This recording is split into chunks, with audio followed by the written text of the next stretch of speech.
Patah hati sering kali dialami oleh anak muda zaman sekarang.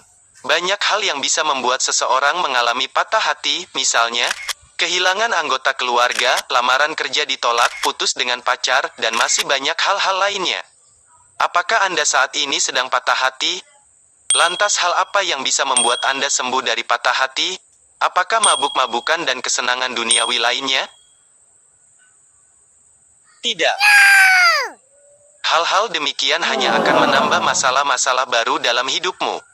Saudaraku, tidak peduli masalah apa yang sedang Anda alami saat ini, Anda bisa mencari ketenangan dan penghiburan hanya di dalam Tuhan. Saya menyarankan agar Anda membaca dan merenungkan firman Tuhan di dalam kelima ayat Alkitab ini, dan mempersilahkan Tuhan masuk dan memberikan semangat baru dalam hidupmu. Yang pertama, Kitab Mazmur pasal 34 ayat 18, berkata, Tuhan itu dekat kepada orang-orang yang patah hati, dan Ia menyelamatkan orang-orang yang remuk jiwanya. Percayalah bahwa Dia adalah Tuhan dan Juru Selamat yang setia, yang tidak akan pernah meninggalkan Anda begitu saja. Bahkan Ia dekat dengan Anda dan berjanji untuk selalu menyertai Anda di setiap langkah kehidupanmu. Yang kedua, Kitab Mazmur pasal 147 ayat 3, berbunyi, Ia menyembuhkan orang-orang yang patah hati dan membalut luka-luka mereka. Jangan ragu lagi untuk membawa beban pergumulanmu di hadapan Tuhan, beristirahatlah di dalam kasih-Nya, karena Dia bersedia menyembuhkan dan membalut luka patah hatimu.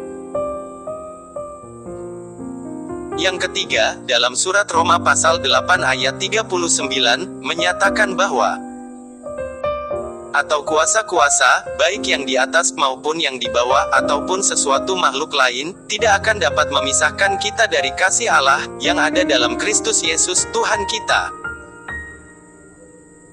Yakinlah dengan iman bahwa Tuhan itu tidak akan mengingkari firman yang telah dituliskan kepada kita melalui nabi-nabinya terdahulu. Tuhan ada dalam kamu, dan kamu diam di dalam Dia, sehingga pertolongannya tidak akan pernah terlambat. Yang keempat adalah 1 Yohanes pasal 4 ayat 10, menyatakan bahwa inilah kasih itu. Bukan kita yang telah mengasihi Allah, tetapi Allah yang telah mengasihi kita dan yang telah mengutus anaknya sebagai pendamaian bagi dosa-dosa kita. Saudaraku, kasih Kristus adalah kasih tanpa batas. Ia tidak pernah berhenti mengasihi kita.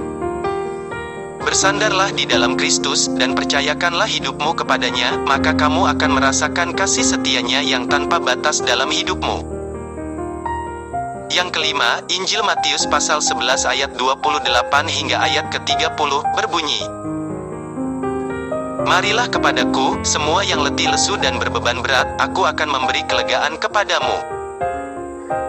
Pikulah kuk yang kupasang dan belajarlah padaku, karena aku lemah lembut dan rendah hati dan jiwamu akan mendapat ketenangan. Sebab kuk yang kupasang itu enak dan bebanku pun ringan. Saudaraku, Tuhan Yesus telah berjanji akan mendatangkan kelegaan bagi siapa saja yang sedang mengalami patah hati. Asalkan kamu mau datang kepadanya dengan segala kerendahan hatimu dan percaya padanya bahwa Dia adalah Allah yang dahsyat yang mengetahui segala rancangan apa yang ada padamu. Nah, inilah firman Tuhan dalam kelima ayat Alkitab yang bisa menyembuhkan patah hatimu. Anda bisa membacanya lagi jika Anda merasa sedang sedih dan bahkan sedang patah hati. Saya yakin Tuhan akan menjamah kehidupanmu. Datanglah kepadanya dan serahkan bebanmu itu, sehingga setiap ujian dalam hidupmu akan terasa ringan ketika Anda mengandalkan Tuhan.